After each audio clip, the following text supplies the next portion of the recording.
Olá pessoal, eu sou Pedro Brandão, professor de língua portuguesa formado pela PUC do Rio de Janeiro. Começa agora mais uma videoaula do nosso canal Português Papo Cabeça. Em primeiro lugar, inscreva-se no nosso canal para não perder nenhuma das nossas próximas videoaulas e ative o sininho para receber todas as notificações. Nessa aula vamos prosseguir com a série Agenda Positiva que nós iniciamos no nosso antigo canal, Aprenda a Língua Portuguesa. Quem quiser pode clicar no link que se encontra no canto superior direito da tela para conhecer a playlist. Bem, e para essa aula é necessária uma leitura prévia do material didático que está disponibilizado no link que se encontra na descrição da videoaula. Se você já abriu, pode conferir. O nome do arquivo é md028.x. Agora vamos supor que você já leu o material didático. Se você assistiu a videoaula de quarta-feira da semana passada, deve se lembrar que nós fizemos uma leitura crítica de uma notícia de jornal que falava sobre uma percepção de mudança de padrão de consumo que está acontecendo entre as pessoas. Vamos começar analisando o texto 1, um artigo da jornalista Flávia Oliveira intitulado No Futuro o Desapego. Uma matéria bem antiga, de outubro de 2019, que de alguma maneira já previa o que iria acontecer mais tarde, como naquela notícia que nós analisamos semana passada. Uma matéria que foi escrita antes da eclosão da pandemia do coronavírus. Aquela notícia que nós analisamos acrescentou que a pandemia fez com que muitas pessoas começassem a pensar melhor antes de comprar algum produto. É natural que vocês, depois de terem lido esse artigo, tenham associado uma coisa à outra. Uma matéria que já antecipa a ideia de consumo consciente antes da pandemia. Vejam o primeiro parágrafo. A conclusão do primeiro parágrafo é essa frase que nós vamos destacar agora. O que fazia cabeça há poucos anos, hoje já não seduz.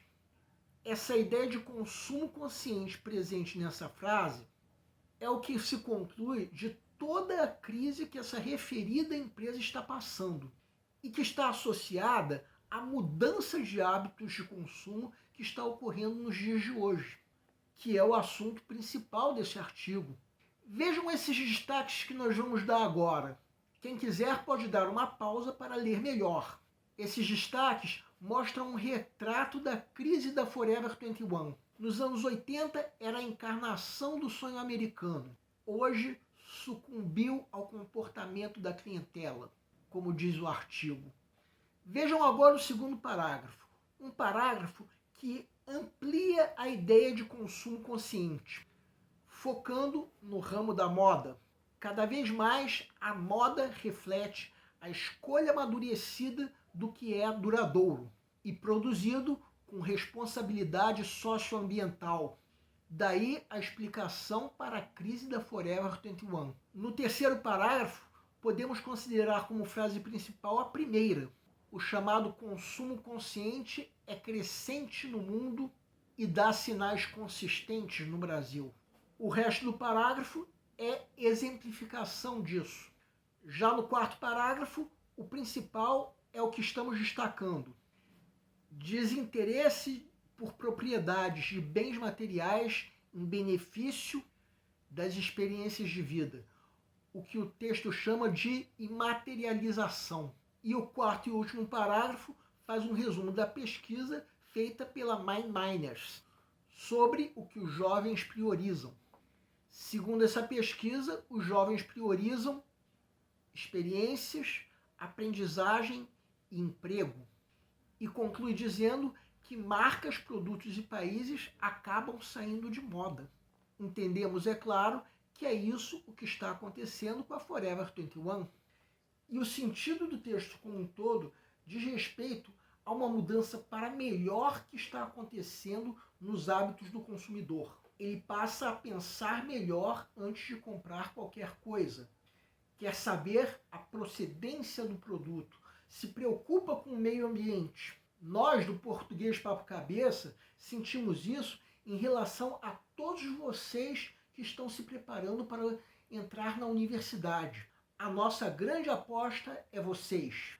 Agora vamos falar sobre o texto 2 do material didático. Um texto que traz uma ideia tão importante que, de alguma maneira, os outros textos do material didático estão relacionados a ele. No artigo que nós acabamos de analisar, por exemplo, está a ideia de mudança de hábitos de consumo nas pessoas, em especial nos jovens. Vamos por partes. O primeiro parágrafo já é um convite. O que pensamos diante do termo dramas existenciais? Embora esse artigo tenha sido escrito muito antes da eclosão da pandemia, é claro que essa pandemia é um exemplo de um grande drama existencial do ser humano. Uma crise que parece não ter fim, mas que no fim das contas é mais um drama existencial que nós temos. Podemos pensar em outras coisas relacionadas a desemprego, corrupção, violência e por aí vai. São dramas existenciais. Agora, no segundo parágrafo, nós estávamos falando de dramas existenciais.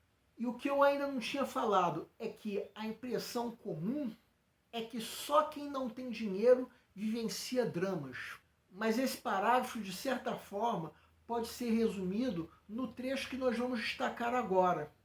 Um trecho que pode muito bem ser exemplificado com os personagens centrais das músicas cujas letras são os textos 4 e 5. Começando com o texto 4, o João Ninguém da música de Rita Lee e Roberto de Carvalho. A última estrofe é também o refrão da música. Então eu digo que ele é o rei pé de chinelo. Até parece que sangue é azul. Quanto mais tem, mais quer.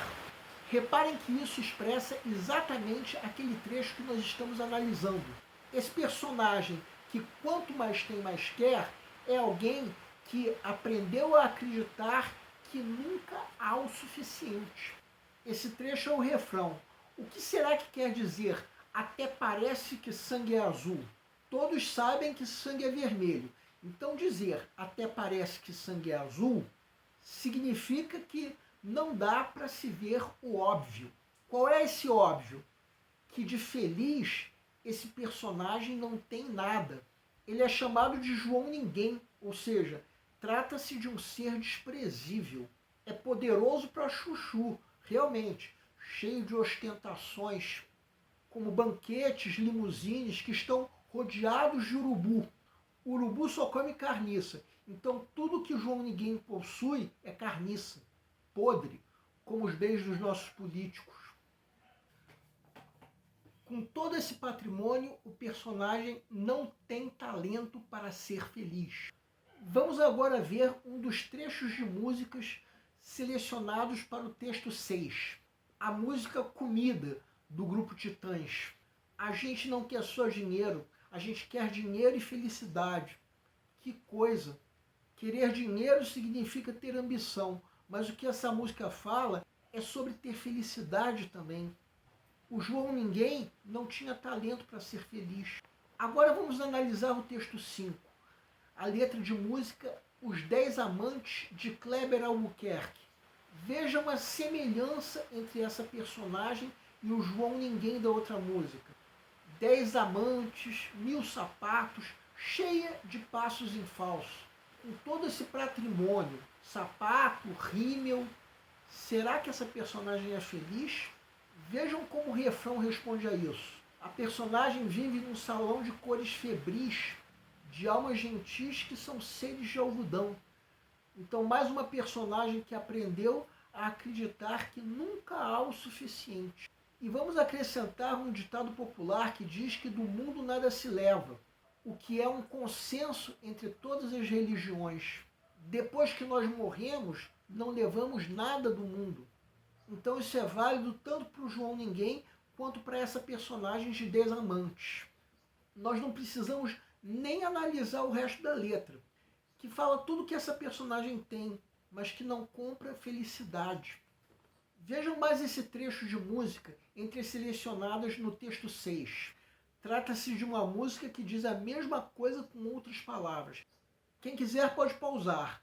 Quando a letra de música fala quem tem mais do que precisa ter, está falando de pessoas como os personagens dessa música, o João Ninguém e a personagem de 10 Amantes. E ainda podemos acrescentar esse outro trecho de música. Mais uma música que contém aquela ideia destacada. Cair nos venenos do mundo significa se deixar levar por ideias nocivas. E uma dessas ideias é exatamente a ideia de que nunca há o suficiente.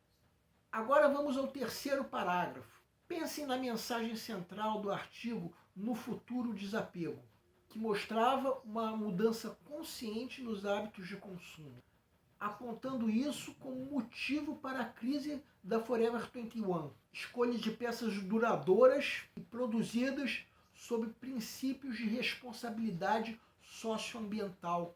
O trecho que vamos destacar agora é uma breve reflexão sobre isso. Não parece um consumidor consciente refletindo sobre o que vai comprar, diferente do João Ninguém ou da personagem de 10 Amantes. E vamos destacar outro trecho agora. Em verde estão as consequências dessa ideia de que nunca há o suficiente. Em vermelho, um acréscimo, que os magos de dinheiro, que são os políticos e empresários irresponsáveis, ainda ensinam como obter posses. Então eles acreditam que nunca há o suficiente. O que, como o próprio parágrafo diz no final, é devastador. Agora vamos passar para os outros parágrafos. O quinto parágrafo diz que a solução para os problemas existenciais de pessoas como aquele João Ninguém ou a personagem de 10 Amantes é que a mente deixe de agir como um governante autoritário. Pessoas que têm o que o texto chama de doença do dinheiro. Quem quiser pode dar uma pausa. E o sexto e último parágrafo ainda amplia essa ideia, que pode ser resumida no trecho que nós vamos destacar agora. Curamos pensamentos e sentimentos de escassez quando vivemos o presente, que é um estado de abundância. Então a grande mensagem desse texto é que o dinheiro, embora possa ser a solução para muitos problemas, também pode causar sofrimentos. Agora vamos para o texto 3, uma tira em quadrinhos da série A Cabeça é a Ilha, do cartunista André Dahmer. Esse texto faz uso de uma figura de linguagem chamada antítese, que consiste na colocação de duas ideias opostas no mesmo plano, evidenciando o contraste. Temos um general e um homem que, ao que tudo indica, é do governo. O general propõe uma nova arma, com maior poder de destruição e de homicídio. O governante recusa essa arma por ser muito mais cara. E aí o pensamento do general se assemelha ao de muita pessoa sensata. Que mundo terrível! O dinheiro é a única coisa que importa. Mas agora eu pergunto, por que não dizer que o mundo é terrível por ter sido capaz de produzir uma arma como aquela? Vemos então como o ódio é a marca registrada de certas pessoas, como esses dois personagens, o general e o governante. Pessoas que, como dizem aquele trecho de música, caem nos venenos do mundo e deixam tudo do jeito que está. Bem, estamos retomando as videoaulas da série Agenda Positiva, cujo objetivo é analisar textos com a finalidade de fazer com que vocês enxerguem o outro lado da notícia. Coisas satisfatórias que estão acontecendo, que quase não são divulgadas pela imprensa como um todo. No fim das contas, reforçar a filosofia do nosso canal, que é apostar na geração dos que estão entrando na universidade como semente de um futuro melhor. O nosso canal Português Papo Cabeça é o que antigamente se chamava Aprenda a Língua Portuguesa. Cada vez mais nós teremos foco em vocês que estão movendo a roda da história para que seja criado um futuro melhor. Então o nosso foco principal continua sendo os vestibulandos, que terão no nosso canal uma fonte importante de estudos de língua portuguesa. Ensinaremos os recursos da nossa língua sim, para que você possa, em primeiro lugar, escrever de forma adequada, entre outros textos, a redação do vestibular. Em segundo lugar, para que possam interpretar textos de forma adequada, não apenas na tua prova de vestibular ou concurso, mas também na leitura de textos que ajudarão vocês a se manterem atualizados, pensando que na verdade também caem temas atuais na prova de vocês. Cada vez mais teremos no nosso canal um papo cabeça. Ensinaremos nossa língua, sim, mas de forma a estimular a inteligência que nasceu dentro de cada um de vocês e que precisa ser estimulada. E a missão do canal é melhorar cada vez mais. Então vocês podem usar tanto o nosso e-mail quanto a nossa fanpage do Facebook para fazer qualquer comentário, elogio, crítica ou até reclamação sobre as nossas videoaulas. Assim você estará ajudando o nosso canal na missão de melhorar cada vez mais. E vocês também podem usar tanto o nosso e-mail quanto a nossa fanpage do Facebook para esclarecer qualquer dúvida que vocês tenham sobre a matéria. E nós agradecemos a todos vocês que estão assistindo nossas videoaulas, em especial nós agradecemos a todos vocês que estão compartilhando nossas videoaulas com outras pessoas. Muito obrigado porque vocês estão ajudando o nosso canal a ser feito. Muito obrigado e aguardem nossa próxima aula.